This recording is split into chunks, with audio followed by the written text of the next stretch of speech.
Welcome back to the Master Your Money podcast with me, Marini Jackson, your guide to mastering credit, building wealth, and creating financial freedom. Let's get into today's episode. So, today we are going to be talking about savings, how to simplify your savings by building your emergency fund and saving without overwhelm.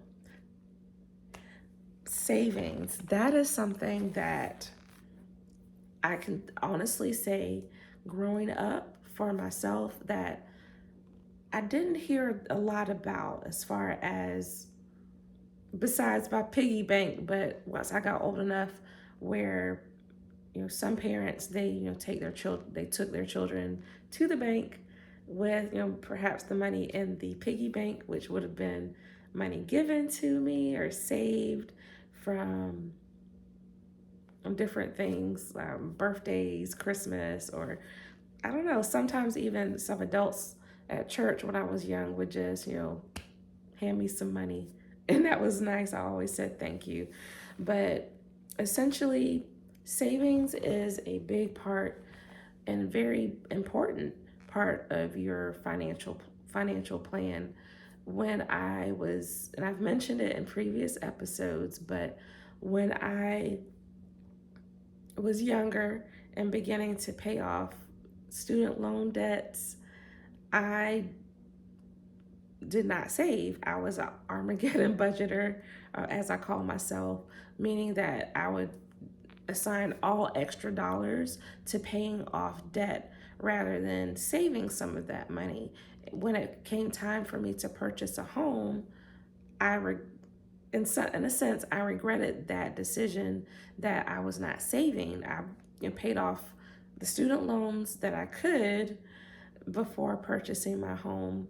But as far as having an emergency fund and then just savings for other goals, I did not have those in place. Now, I do want to share a testimony of for something I did during the pandemic, which was the year 2020. I was like some people who had to work from home. Thank goodness I was not let go from my job. But I essentially, the money that I would have channeled towards maybe eating out occasionally, gas in my car, I saved that money. That didn't go towards bills. And what I found and what I really appreciated is that I had a mentor at the time who was also giving us a savings challenge. And it wasn't anything that was impossible. We started out with small dollar amounts like $25. And if that dollar amount may not work for you, that's totally fine. But for me, the $25, that was easy for me to begin to, I set up an automatic transfer on my payday. That payday, I had money going to the savings account, a set amount, the $25, and I began to see that money grow. And I got excited because it had been, some time since I'd seen my savings account grow over $1,000. And some statistics say that, a lot of women do not even have $1,000 saved if they needed to put their hands on that for an emergency. Because I was home, I was not spending excess money. I was not ordering things online. I know a lot of people, because they were home, they began to look around their home and want to beautify their homes, refresh their homes, throw things out, things of that nature. That was not my case. So I built the emergency fund, and it turned out during the pandemic, out of that year and a half or so of being home, I also had 3 major appliances in my home that needed to be, that basically were broken beyond repair, and I had to replace. It wasn't like, oh, I can do without my dishwasher. No, my refrigerator, my washing machine, and my dryer all went out within a short period of time. I did, of course, I contacted my home warranty company, paid the service fee, and the technician, of course, attempted to, you know, whether he could salvage it by, purchase the part and replace or repair, excuse me, the appliances. It just was not working. It got to where the service technicians were different technicians were coming for each of the different appliances, and it got to a point they said, "Ma'am, this just needs to be replaced." Fortunately, because I had built up that emergency fund, I was able to use money from my emergency fund to pay for all three of those appliances to be replaced in my home. And then a year, I believe it was a year or a year and a half after all three of those appliances had to be replaced, my heating and air unit needed to be needed some work as well. I I can't recall the exact part, but I know it was a couple $100s, several hundreds of dollars that I had to pay out of pocket because the particular part needed to be replaced for my air conditioner. And again, I went to that emergency fund to pay for that directly out of pocket and not have to pay with a credit card. The lessons I learned from that process is, number one, to make sure that you are automating your savings. For some people, it helps if it goes into a separate bank account. I had a friend once who she was saving with her bank. We both banked at the same bank, Wells Fargo, and they have, I don't know if it's a program, but essentially when we opened their checking accounts, and I'd had my checking accounts for many years with Wells Fargo. I know other banks do too. I bank with a few other banks as well, but essentially they open a savings account, and a specific basically a dollar would go into your savings account for every purchase that you made. And she basically told me she requested that on her online banking that she did not see the dollar amount for the money that's going into her savings account that was tied to her spending. And she was able to not be tempted to use that money, because sometimes we think, ooh, this sale is an emergency. This store may be going out of business, or they're having a phenomenal sale on item X. I can just get some money out of my emergency fund and I'll pay myself back. And some people may be disciplined and have that integrity to pay their savings back, but in some cases, people may not ever pay it back. So when you think of an emergency fund, think of essential things that you need, such as I mentioned, things like your heating and air unit, your washing machine, your dryer, your refrigerator, because since people weren't necessarily eating out and more people were cooking at home, I knew I could not go without my refrigerator. I needed a refrigerator. The same with things such as tires on the car, or if you have a major system go out in your car, you need those items. You can wait on those shoes. You can wait on that shirt, especially if you have a closet full of items that you're not currently wearing. You can definitely wait. That is not an emergency. Also, another emergency would be if you had to evacuate. I know for myself, I live in the southern US, and some years the hurricane season is extremely active. And in the past, I believe there were 2 or 3 years back to back where my family and we had to evacuate. We were instructed to evacuate. So having money for on hand for those types of things is very important.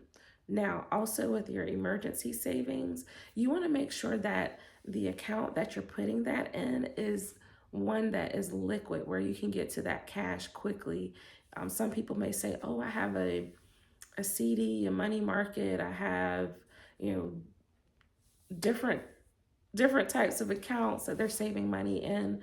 That is fine. But for your emergencies, if you need to run up to the ATM real quick and grab some money, that's ideal. The type or bank with an institution where you can and have this account type where you can just run quickly, grab money that you need, and take care of whatever need that you have. Also, with your savings, you want to make it achievable and doable. You may have the goal of, I want to say $500 a month because I see in a lot of financial advice that's the recommendation. If that's not where you are and that's going to put a strain on your budget and your household and some things will go lacking, I say start where you are. Even if it's $5. Think of, maybe a sandwich at a store, cutting out a Starbucks. Not saying you have to give it up altogether, but if your goal is to begin saving, just look at small ways that you can, I wouldn't necessarily say cut back, but look at choices that you can make. You may say, you know what, this Egg McMuffin sandwich or my favorite breakfast spot, I can just make my coffee at home. I can wake up a few minutes earlier to make sure that I have my bagel, my eggs, my cheese, and my bacon. Or I can just batch cook that and have, the bacon on hand, and I like my eggs fresh a certain day or a certain way. Cook that real quick in the morning and you're good to go. So you don't have to be stressed.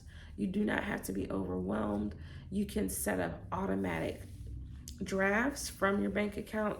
Definitely set it on a day that you know that income will be coming into your account, and then just go from there. You want to start small, start where you are, and then as you see that you're mastering that and you're hitting a specific financial goal, then you can increase it. And speaking of financial goals, decide what your first milestone will be. Maybe you're saying, I don't have $1,000 in an emergency fund. I need to start that today. Then go ahead to on your online banking. If you have a savings account, great. If you do not, I know with the banks I bank with, it's very easy. You can just go online and request a savings account. And then when you're setting that savings account up, if this is your emergency fund, you want to make sure that there's a debit card tied to it as well, so that, as I mentioned, you can access those funds quickly. If you just need to run to the bank or run to the ATM and you'll get cash for whatever need you have, you can do that. But you may have some other savings goals as well. I know people who save for vacations. So you want to make sure you have your emergency fund. Decide the dollar amount that you're putting into the amount you're reaching for, your first milestone, and then also how much you're contributing each pay cycle. And then once you master that, you may say, you know what, in a year or this time next year, I want to be on a cruise. Go ahead and research the destination, the dollar amount is going to cost for everything, for your travel to and from the port. If you want drinks, if you want souvenirs or whatever types of packages, figure out that dollar amount for that specific savings goal, and then open up a separate savings account for specifically for that cruise. So you don't want to commingle your cruise money with your emergency savings money, because sometimes people will shortchange themselves and say, okay, well, I'm going to use this money in this cruise account, or excuse me, this emergency account and put it towards the cruise. So definitely don't do that. And that way you can still save, build your emergency fund, but also save towards something that's going to be fun and rewarding for yourself as well. So if this has been helpful, let me know. Let me know your savings goals. Let me know your progress as well on your savings. But it doesn't have to be overwhelming, as I said, to save. Automate it. Automate, automate, automate. That is one of the easiest ways to make sure that you are saving. But I wanted to thank you for tuning in to the Master Your Money podcast. And if today's episode has helped you, be sure to subscribe so you don't miss a future episode and any other money lessons. And I'd love to hear your thoughts. So leave a review, but also share this podcast with your friends, your family, anyone who you know who's ready to build their financial freedom. And if you're ready to take the next step, go to my website, www.virtuefinancialsolutions.org, and you can find out more about my coaching programs, workshops, resources that will help you on your financial journey.